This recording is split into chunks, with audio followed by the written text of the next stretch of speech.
Jungle.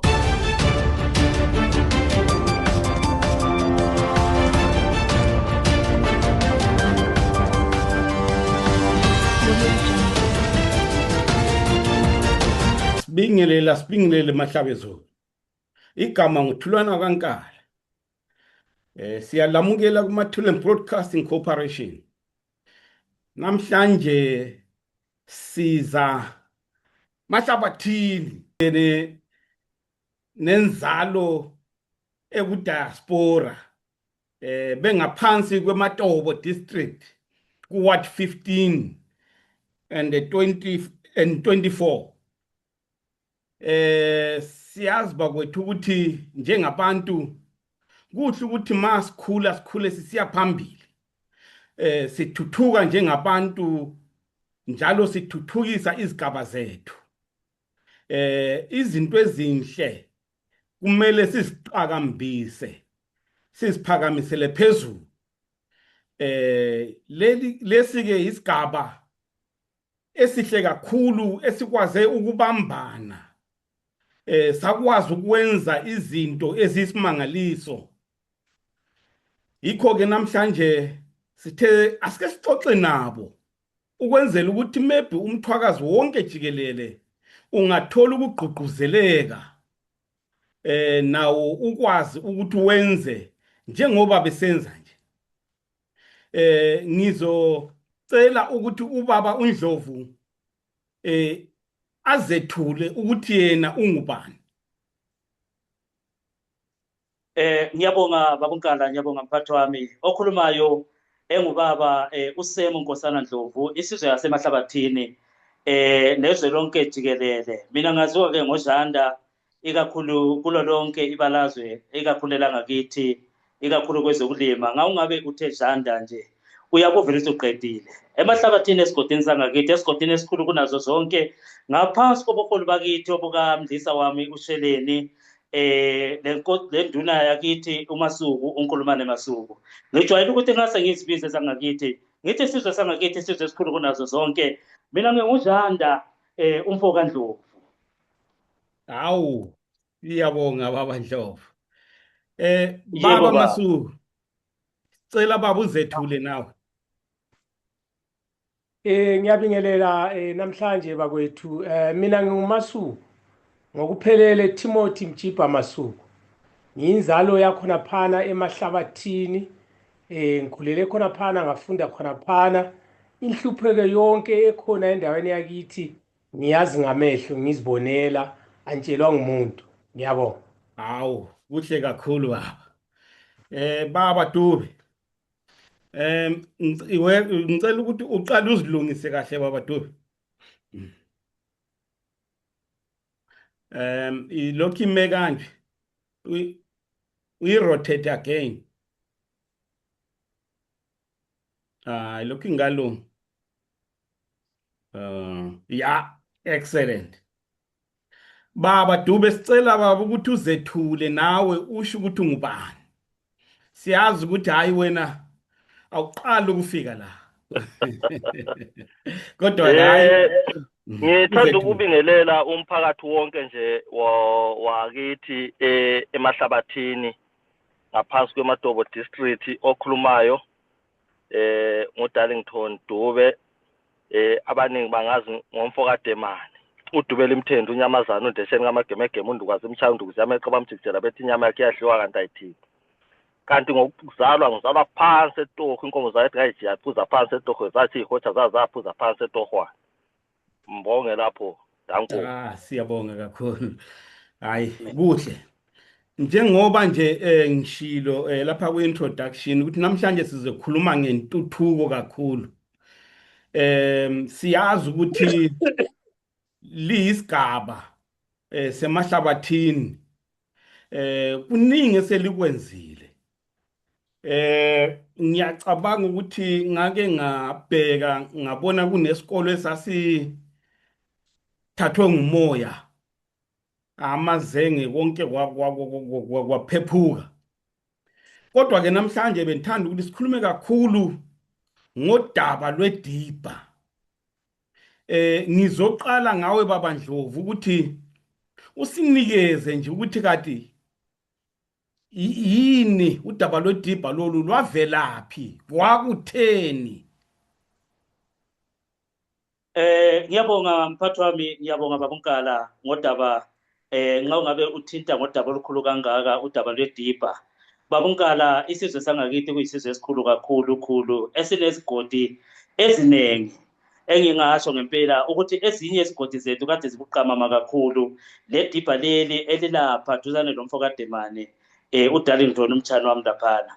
Into eyenzeka babunkala ukuthi kuthe uma ngabe sikunanzelela kwaba yileso simo esokuthi abantu bayaphuma kakhulu bayadinga amadlelo aluhlaza ezweni lakithi, and then kube sokusala abadala, kube sokusala inkonekazi namakhehla okuyibona abasala lapha emakhaya.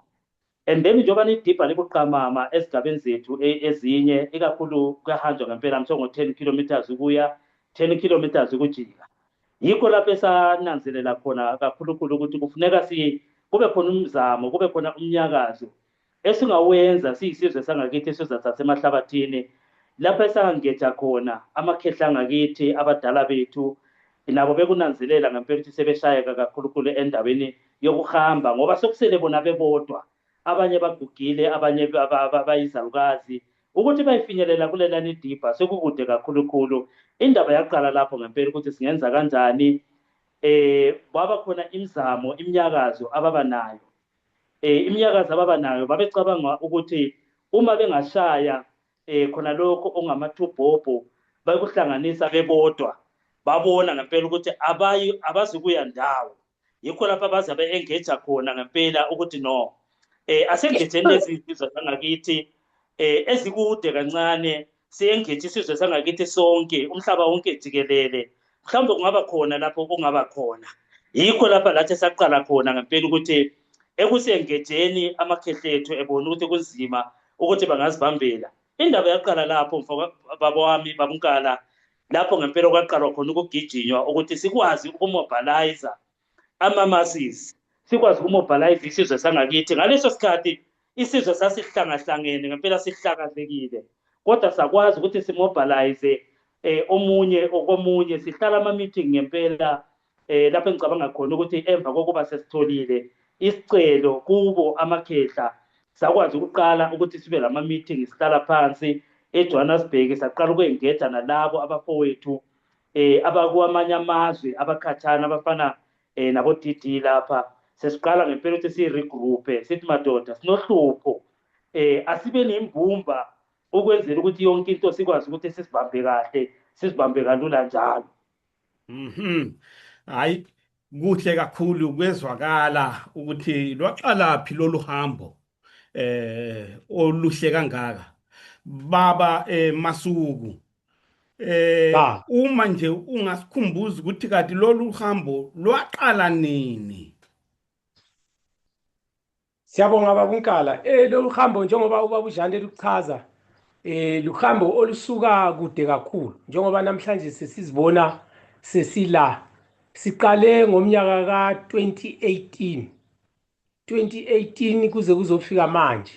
Kube ngumsebenzi ongekho lula, onzima kakhulu, kodwa besivele sinayo itarget ukuthi noma kanjani sizoliqeda leli dibha.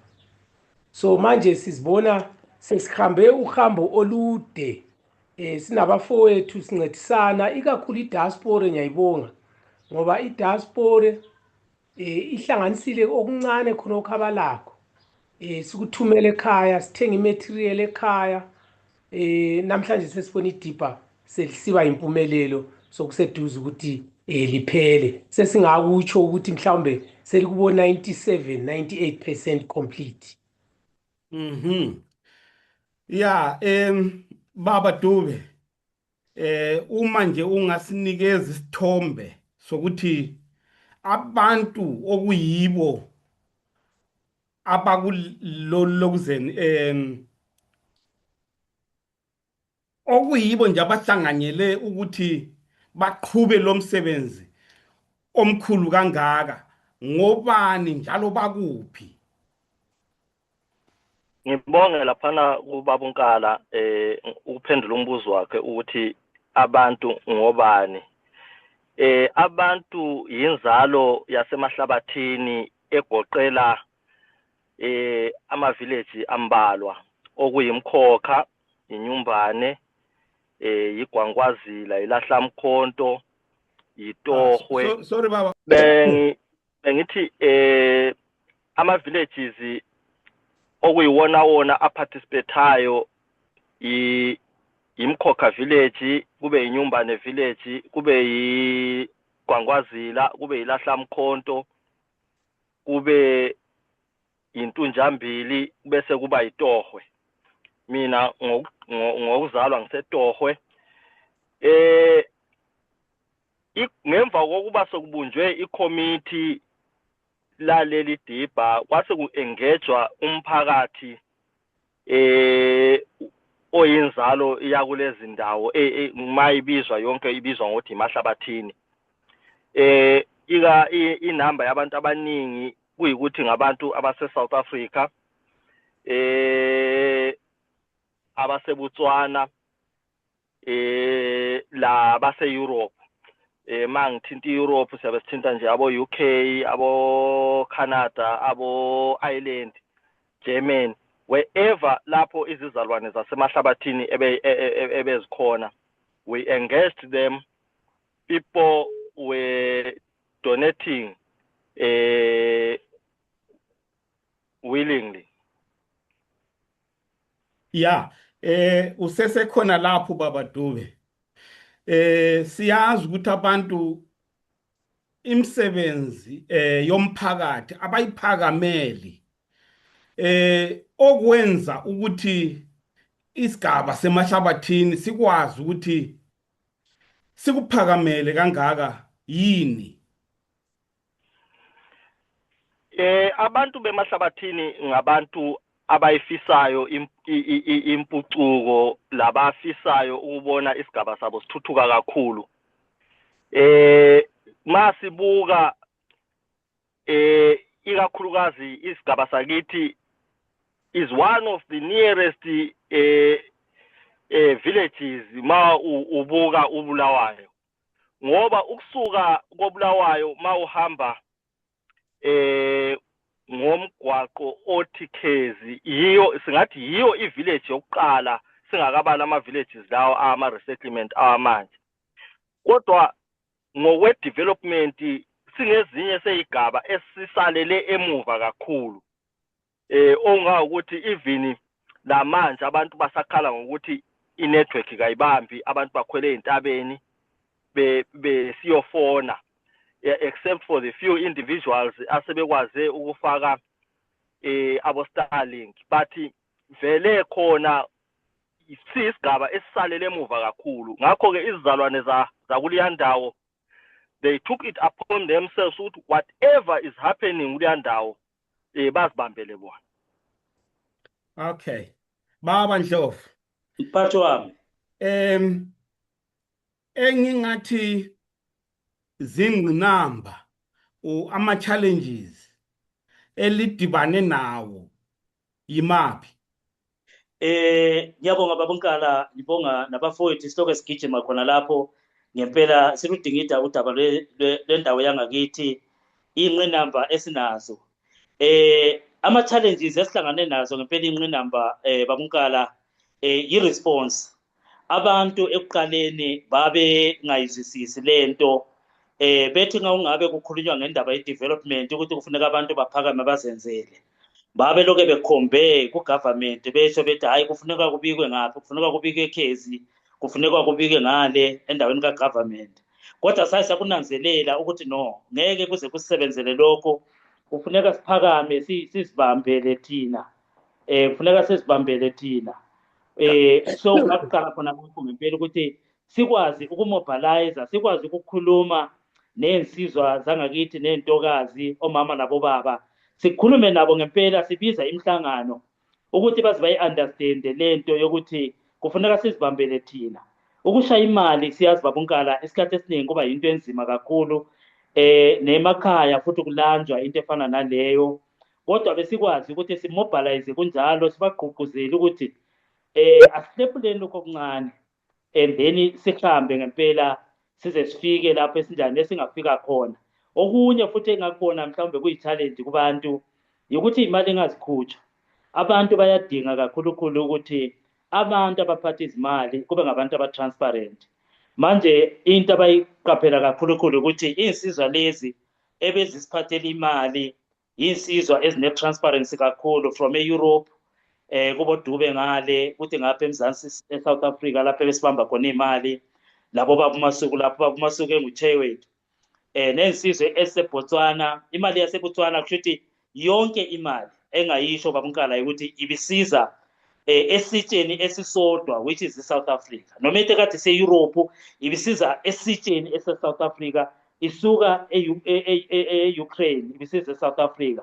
Lapho kudingeka khona ngempela ukuthi kube khona ukwethembeka okukhulu kakhulukhulu kubo laba abasiphathele isitsha. So yinto enye sayiqhakathekisa kakhulukhulu ukuthi ukuze abantu basethembe, abantu njalo babe nesiqiniseko sokuthi lento ngempela ihamba kweqiniso ukuthi lapho kuphethwe khona imali kube ne-transparency, nabo bakwazi ukwethemba ngempela ukuthi kuyasetshenzwa lapha kudlalwa. Hayi kakhulu kuyezwakala baba Ndlovu. Baba Masuku, phezu kombuzo ocishe ufane wona lawo una lo ngithi i-financial management zenu. Ngoba uyakusho ubaba uNdlovu ukuthi bekudingakala i-transparency kakhulu. Siyazi ukuthi abantu vele lapho kunezimali khona bayadinga ukuthi kube ne-transparency, kube ne-management eclear emalini.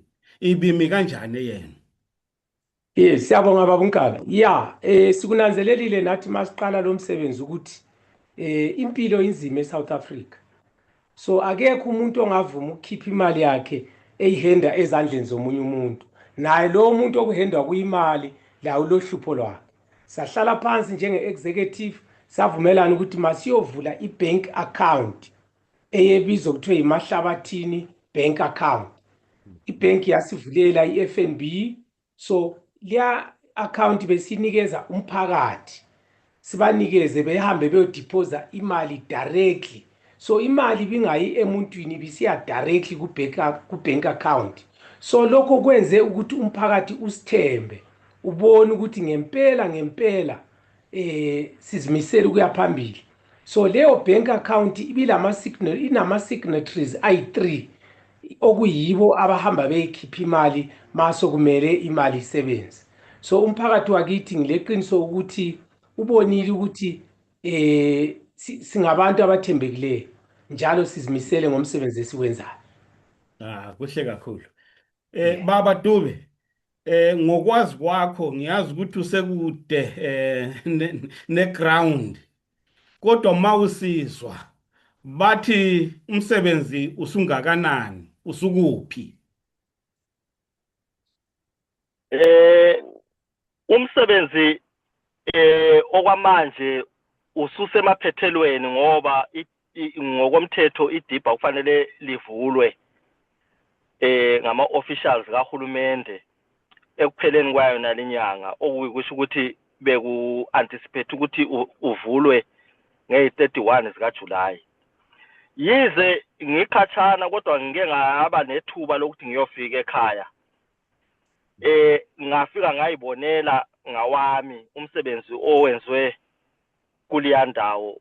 Njalo sithanda ukubonga kakhulu izakhamizi ezikhona ngale ekhaya, abadala bethu labafowethu abakhona ngale ekhaya, noma abantu abakudiaspora bebelekelela financially, but abantu akade besenza umsebenzi omkhulu ngabantu akade besebenza on site, okuyizizalwane labazali labafowethu abadabuka eMahlabathini. Sibonge kakhulu futhi labo sobhuku abakuzona leziyana indawo zangakithi akade bemobilize abantu bebanxenxa. Sibonge kakhulu lo baba uMlisa, laye ubebonakala on site ubaba uMoyo simbonge kakhulu. Sibonge futhi le nduna yethu uZigode uMasuku laye owanikeza ama blessings njengomphathi wethu ukuthi iDiba lethu liye phambili. Siyababonga kakhulu abantu bakithi ngokuzinikela and they showed unwavering support ukuthi mangathwa manje lilanga lokuthi liyolekelela oBhilida besingaqhatshwa uDakaboy. Abantu bebebuya bezoxova uDaka. Sibonge futhi labo somabhizinisi abaseduze khona laphana abafana labo baMasuku labo bebelekelela ngezinye zezinto zokudla besilekelela kakhulu. uNkulunkulu esengathi ngabenzela kahle kakhulu.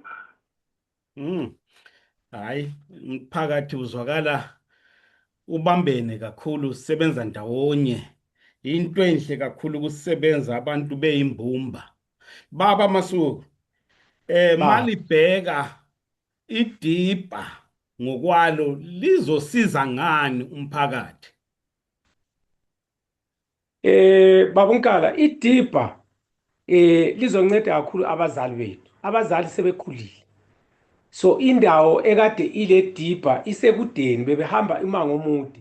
At the same time lenkomo zethu ziyasizakala ngoba inkomo mayihamba umango iphinde ibuye nayo iaffecteka. So ngokuba le Diba duzane sikubonile ukuthi uzoncedakala abazali ngoba sebekhulile. Nathi kusasa sihamba siyehlele ekhaya sizancedakala iDiba njengoba lisendaweni yakithi. Yeah. Baba Ndlovu, ngizwile ubaba uDube ethi umsebenzi ususetshenziwe impela, sucishe nje sufike emaphethelweni. Kungabe kukhona okunye okusasilela okungabe kusadingeka ukuthi umsebenzi uphelele ngokupheleleyo? Mphathi wami Baba uNkala, njobana bebeka abafowethu ngempela ukuthi sokusethenziwe kwahamba kwaze kwafika lapho esikhona khona. Baba uNkala, iDiba singatsho sithi iDiba nanti selikhona iDiba abadala sebezokwazi ukudibhisa. Kodwa i-challenge esibhekane nayo kumanje indaba yamanzi. Sine challenge yendaba yamanzi. Amanzi Baba uNkala, iDiba lethu kuliDiba elathola ilendi lama kulendi ethile, kodwa alinayo isource yamanzi eyokuthi ithele lapha neDiba lethu, okungangokuthi inqinamba yethu enkulu okwamanje esobhekana nayo ngamanzi ukuthi sikwazi ukuthi sithele lapha neDiba, okungangokuthi kusazodingeka ngempela ukuthi singabe bekhona abantu abangabe bevule izandla zabo, inhliziyo zabo. Siyabanxusa ukuthi bangasondela kuthina basifone ukuthi singabantu esinelukuluku elingakanani. Aluba singathola ngempela ngoba sokubona kugejwa ama-balls lapha nalapha. Siyabadinga abantu abanjalo ngempela ukuthi bangasondela kuthina basigebhele ibhowl engakwazi ukuthi supply iDiba lethu ngamanzi. Kodwa kungeke kusama khona lapho ukuthi isupply ibhowl iDiba kuphela, kodwa ikwazi nokusupply i-community yethu around kuleyo ndawo ngamanzi, ngoba into esinanzelela kakhulu ukuthi indawo yangakithi amanzi aphezulu. But ngabe usu-check-a ngokuya kwesikhathi ngabe kukhona isomiso, amanzi ngempela anokuhlupha kakhulu. But uma singathola ibhowl engabhekana nathi ivele supply iDiba, iphinde supply nezakhamizi ezi-around around khona lapho kuneDiba khona, sifuna ngathi singasizakala kakhulu. Okay, hayi kuzwakala kuneplani, kodwa ke Baba Dube, lina njengeqembu njengomphakathi yini eselibeke phansi ukuthi leli Diba esilisebenzele enzima kangaka amanzi sizowathola ngale ndlela? Ebese ukukhangelele njengezakhamizi zasemahlabathini ukuthi into yonke iba imali. ma yonke into iyimali kusho ukuthi sokuyikubuyela futhi emphakathini siyocela emphakathini ukuthi hayi nakho kwesesilela ngemali yokudrilla umgodi bese siyaphayipha sifake lamajojo tank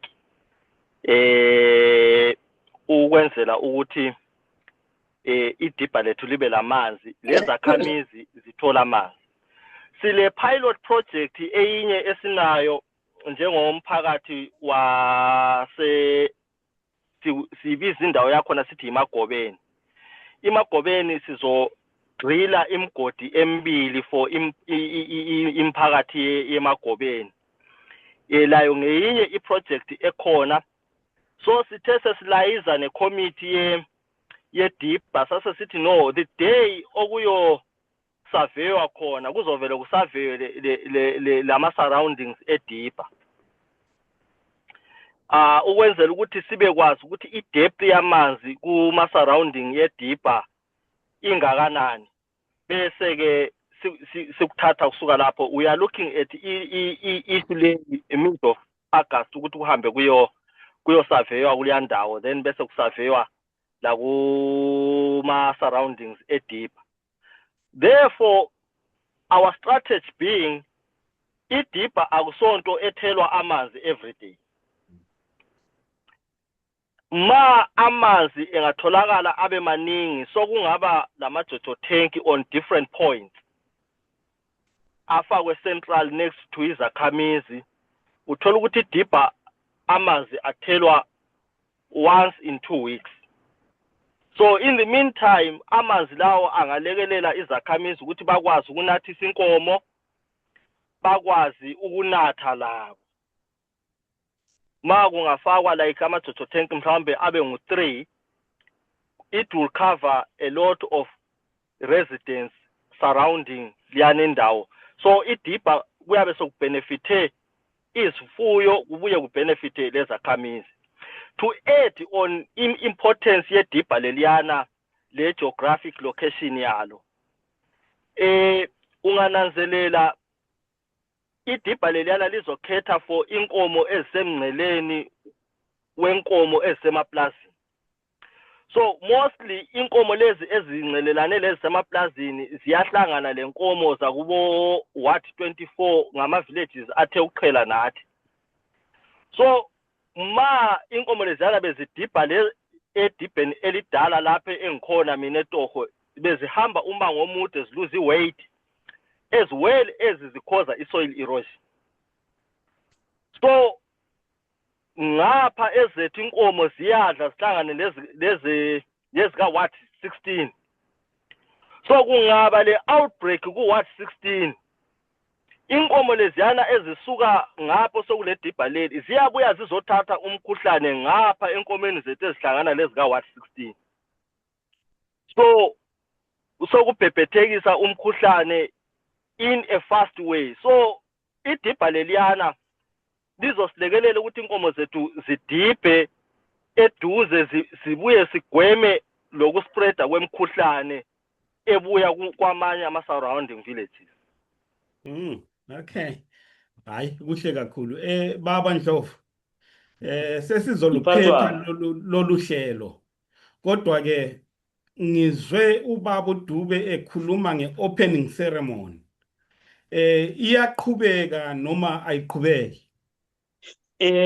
Into engayisho baba uNkala mphathi wami if opening ceremony ibibekiwe ngendlela ibibekwe ngakhona mhla ka31 July engicabanga ukuthi bekukusasa kodwa ngesimo sokuthi kuzwakele ukuthi kunomunye umkhosi okungenzeka ukuthi izwe ungalimisi kahle yana lo ka31 July engicabanga ukuthi izinto eziningi zivele zamiswa ngaleso sikhathi engilethemba lokuthi very soon kuza announce ama dates amatha okuvula idibha bese expecta nama inspectors ukuthi ama inspectors abuye before abiyezwe inspector idibha lethu mhlambe sekuzaba iadvantage kancanyana kuthina ukuthi sibize ama inspectors uqala baze bazochecka before size livula kodwa ade sizimisele kakhulu ukuthi mhlambe kade bezofika bali approve idibha lethu ukuthi maybe liku 95% or liku 99% sesale sesiqedelela kodwa besinikeza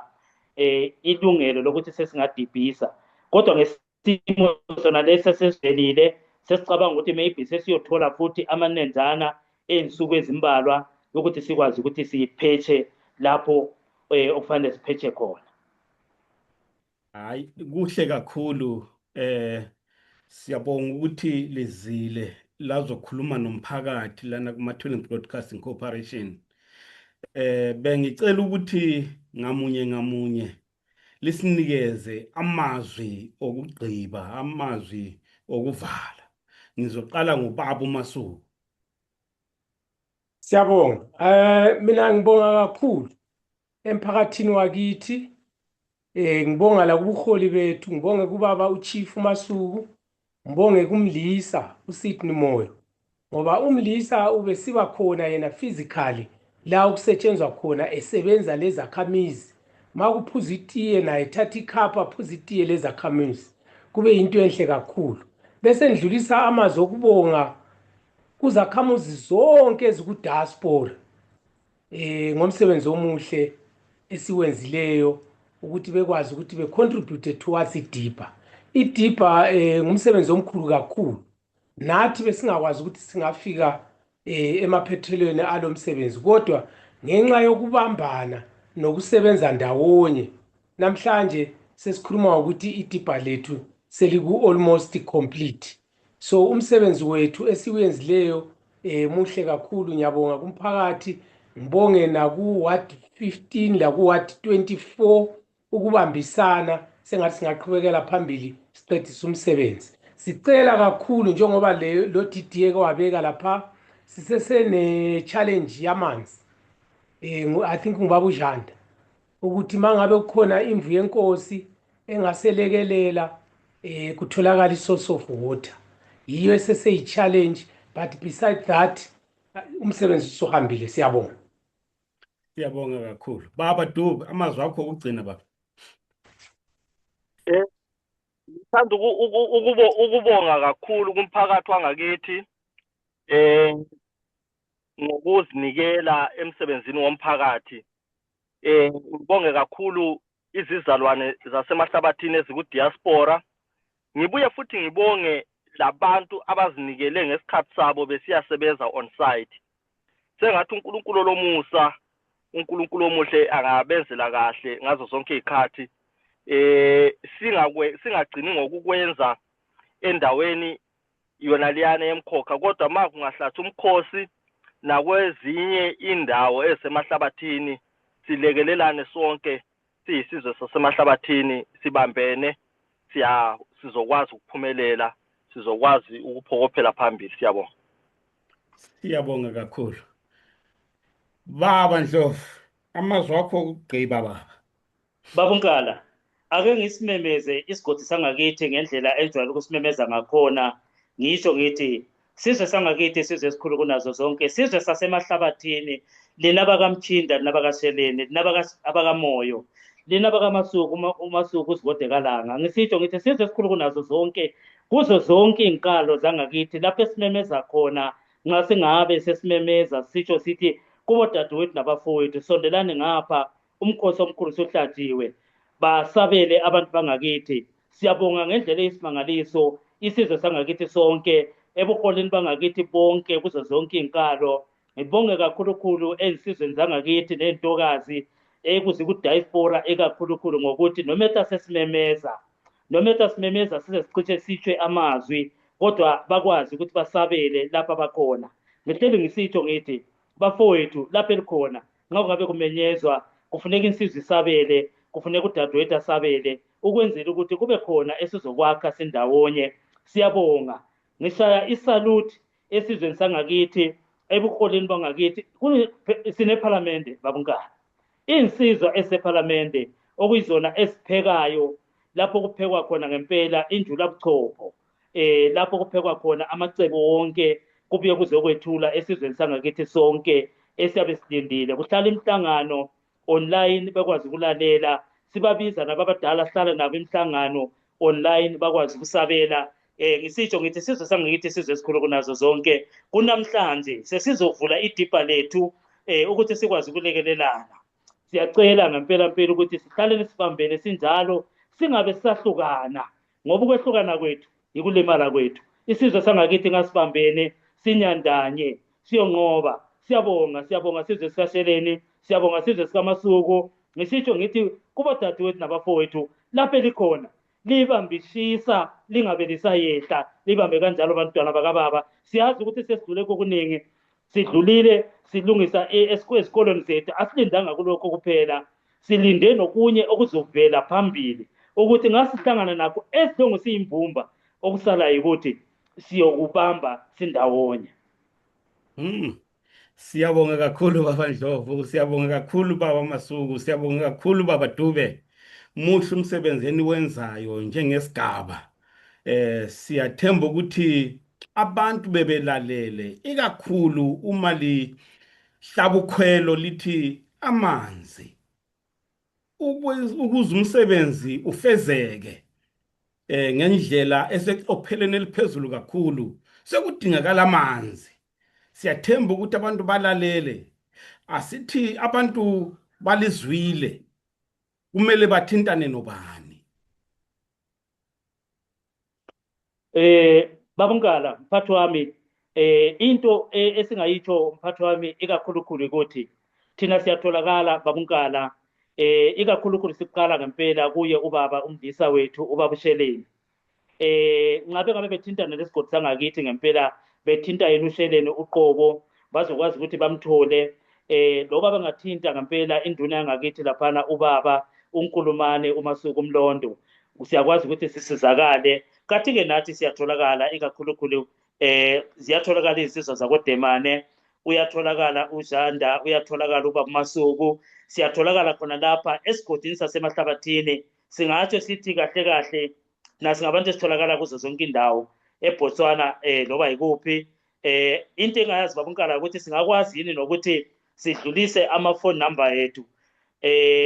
Ngicabanga ebuholini bethu khona ngale lapho kuyinsika khona kuba lula, ngabe befinyelele khona, okunye sekuyobonakala ukuthi thina sitholakala kanjani, kodwa nathi singabantu esitholakalayo kalula nje.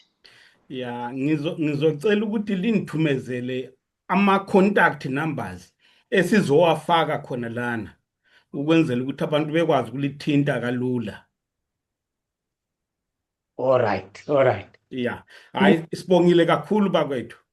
Siyazi ukuthi singaxoxa kuze kuse, kodwa ke hayi umsebenzi eniwenzayo muhle kakhulu. Ngiyathemba ukuthi nezinye izigaba zizokopa ngendlela elinisebenza ngakhona, ngendlela enisebenzisana ngakhona njengesigaba. Siyabonga kakhulu. Amen. Siyabonga kakhulu Baba Nkala, siyabonga isandla sidlula ikhanda mphathi wami. Sisitsho sithi nakwezinye izigodi asivukeni sisithatheni, ukwenzela ukuthi isizwe sangakithi loba insizwa lensizwa lobusisi lapho buya khona isigodi sakhe silinde yena ukuthi asivuse. Siyabonga kakhulu. Sibongile. Siyabonga.